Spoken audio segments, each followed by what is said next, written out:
I was just at a conference last week. It was a lot of tech people, and I was invited. I was kind of an oddball out. And during one of the breaks, a man walked up to me and shook my hand with a smile. "Thank you for ruining my life." Said it with a smile. And he then proceeded to say that he had watched 400 hours of the content. He came to the conference just to meet me. He's a successful venture capitalist, and his world changed 9 months ago when he found this podcast. He's watched every single episode, every single, frankly, including the Bend Not Break series multiple times. He's changing things in his life. He's changing his priorities. He's changing his investments. He's changing his goals. And I'd like to talk more broadly, not about this person, but about the implications of what happens when the magnitude of what is the Great Simplification, the system synthesis of the human predicament, versus the delta of what people believe in our techno-consumerist, isolated, insular, individualist culture, when that delta collapses. Just some reflections on that today.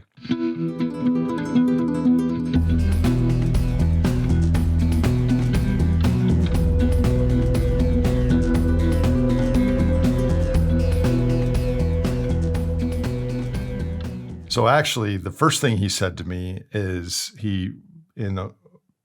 outside, he's like, "I have so many questions," which is, of course, Captain Crunch decoder ring for me as someone that watches the podcast, because I say that a lot. Then he shook my hand and he told me his story.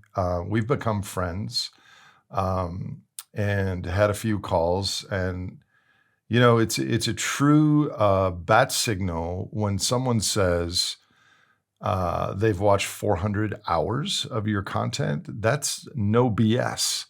That is a true non-fakeable signal, because I asked him, what did you think about this podcast with Jeremy Grantham or this one with Joan Diamond? And he had answers or opinions.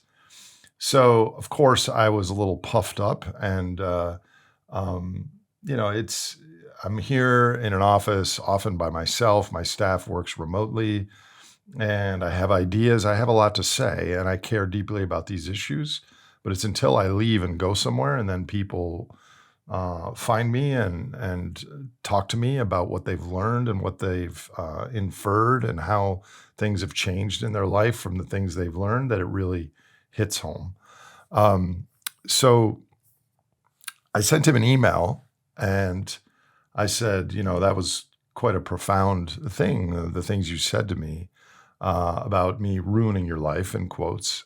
And he sent me an email back, which I'm going to read out loud and share, because I think it might be applicable to others. And I think there's an inference from this, because in the last week or so, I've got intense clarity about the role of this podcast, the role of this channel, the role of my work in the world. But let me read this email from this nice gentleman. "Your synthesis shook me at my core. It resonated with me deeply, and yet for months I wrestled with myself, as I knew it couldn't be true. It just couldn't. There is no way. Then I would take a few deep breaths and listen to another round of Bend Not Break. The logic would hold, and I'd enjoy a moment of clarity, of understanding, only to be visited by the demons of techno-optimism, which would start the cycle over. But each time I would end up in the same place of understanding. As I added additional episodes and Franklies, the wrestling matches became more intense, but also added context that made the fights shorter and the moments of clarity longer. Then I added books from other thinkers, many of whom I learned about from your podcast. More discomfort and sleepless nights as the complexity grew. But I committed to leaning into the discomfort with curiosity, and each new block of complexity oddly made the story more coherent and reality more clear. I remain on this journey, and yet now that the basic story is clear to me, I find a peace that eluded me in my old venture capital frame. I feel terror for civilization, and yet peace in my understanding, and even joy in my commitment to sharing this message. We cannot have infinite growth on a finite planet. The things we are ostensibly now doing to help are making it much worse. I am embarrassed and ashamed at many of things I said, did, and thought as a priest worshiping at the altar of perpetual growth. Reconciling this has been a painful process and one I suspect will be with me for a long time. But it has taught me something very valuable and has given me a unique skill set. We're looking for deeply curious people with the ability to lean into the discomfort of this message and people with values that match ecological sustainability over our conventional form of capitalism. An army of curious Homo economicus can evolve into Homo sapiens with a clear understanding of our place in the natural world. These are the people that will lead the change on the solution sets. Thank you for your work. You have given me an educational debt I can never repay, but more importantly, a peace that comes from understanding and a joy that comes from sharing it with our human kin. That was really meaningful to me. I think you all know this has been a Sisyphean path. These aren't my concepts that I'm sharing. Yes, I'm integrating them and I'm parsing them in ways that might be novel, but I stand on the shoulders of giants and the thinking of ecology and biophysical economics and energy, neuroscience, environmental science, all the things that have come before. So this isn't my story. I'm just a spokesperson and a catalyst that's widening the Overton window. The clarity I have is that I've admitted many times I don't know the solutions. I'm becoming more confident of the frameworks and the roadmaps that directionally make sense. And some of my upcoming Franklies, the next week, the next Frankly is going to be a movie I have about time travel. That'll be a digression, but also a communication vector. But after that, I'm going to have a framework for philanthropy. What should philanthropy and foundations be thinking about? And it's going to be quite a long thing because there's multiple categories.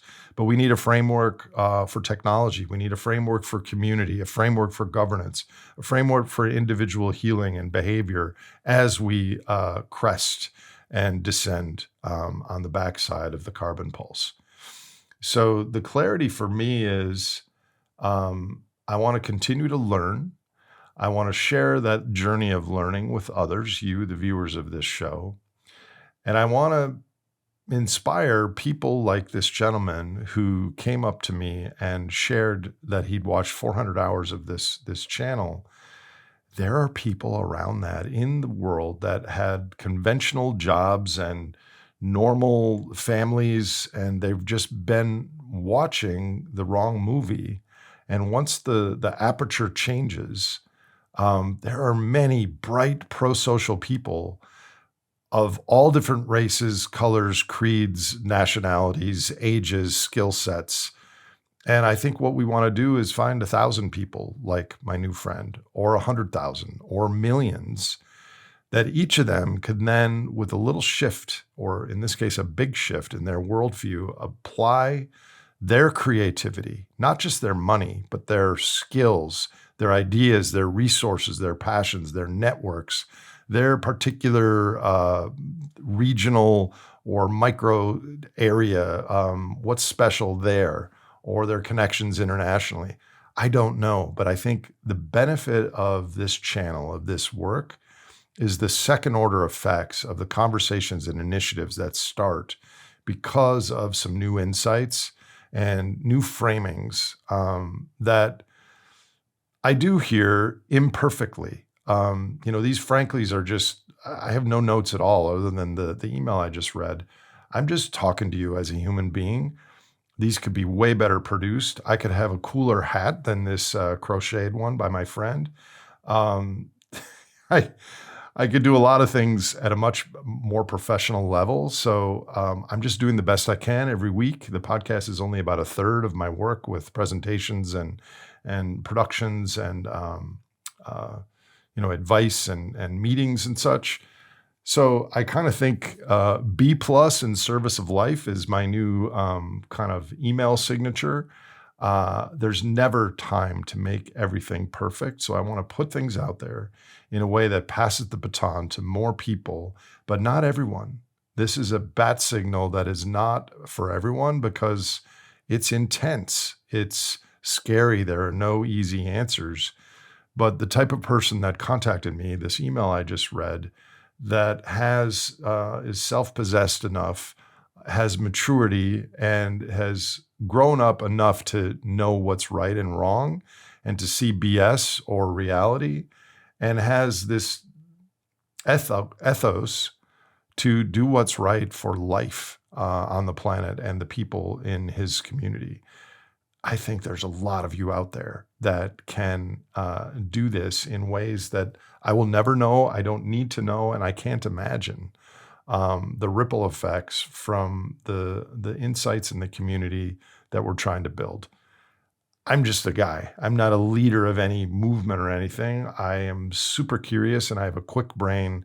So I'm suited to what I should be doing. I'm inviting really cool humans on this show to share their insights about the world. And then I'm creating little videos and maybe an 8 to 10 hour video in the next few months. We're working on a primer for a Reality 101 primer that you can share with friends and colleagues to get the foundational insights. So B plus in service of life, my friends. And it is not my intention to ruin anyone's life, but information, knowledge, insights, learning, and towards an objective of making the future better than the default. I think that's a good use of time. Talk to you next week with a movie idea on time travel and the superorganism.